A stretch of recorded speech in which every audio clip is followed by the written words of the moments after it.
If you got a sick kid, you're not thinking about anything else but a sick child, especially with something this serious.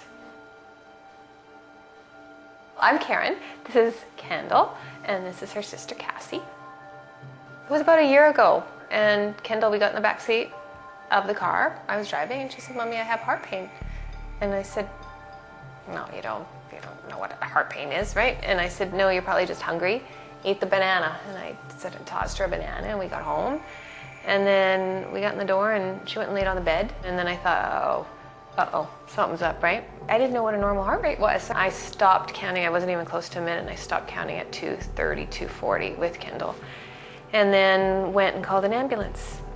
And ambulance came, and it was pretty traumatic. The ambulance guys were saying that they were going to have to use the defibrillator on her because it had been going so long. Supraventricular tachycardia, so SVT. And that's a third electrical current in her heart. So she was born with a third current in her heart. They told us that and said that the beating stops. It just flutters, basically, so no blood gets pumped to the vital organs. The best way to describe it is put a knife in a light socket. Got referred to a heart surgeon, cardiologist, and he confirmed the emergency room's diagnosis of SVT. In talking, you sit down with this cardiologist, and it's fast. It's like, this is the facts, and you got to fly to Edmonton, and we don't do surgery in Winnipeg anymore, and the surgery center is there. The surgery is 6 to 8 hours long, and this will never go away. Born with it, she won't outgrow it, and it was just this overload of information all of a sudden. Originally, when I left the doctor's office, I felt like we had to get on a plane and we needed to go to Edmonton and had to have this surgery and didn't know enough about it. We couldn't get a hold of the doctor again, as much as he was great the first time we sat down. They're not going to say, "Oh, come on back in, I'll take another 2 hours to talk to you." It just doesn't work that way when you've got one surgeon in town. We had no way of getting a second opinion in our province. You're doing the research yourself, so you're online at 4 in the morning. We've again only got one doctor here in the whole province that does it. So, and he's busy, and you can't call with more questions. The pediatrician is a gem here, but it's not his specialty. I called our benefits provider and just told her what happened. And she said that you had this second opinion service. So I called, and the next thing you knew, somebody was listening and taking care and giving us facts, and they knew right away what her attack involved without me having to go into it for the 20th time. It's just this friendly voice that really, really cared, that just said, "I'll take care of it all for you." I had the form within 10 minutes of hanging up the phone, signed the release, and then everything was done. She dealt with the doctor's office here. She got all the copies of all the test results. She called me to say, "This is the update, it's now reached Boston." She kept in touch with me all along the way, so I never had to spend a day wondering, did they forget about us? I was shocked at how much the person was willing to step in and take over for us. So I did not expect that. And she was so great at reassuring us that you don't just sign the form. We do everything for you. I still remember her saying, "You have enough stress in your life right now. We're doing this for you." We're a Manitoba family.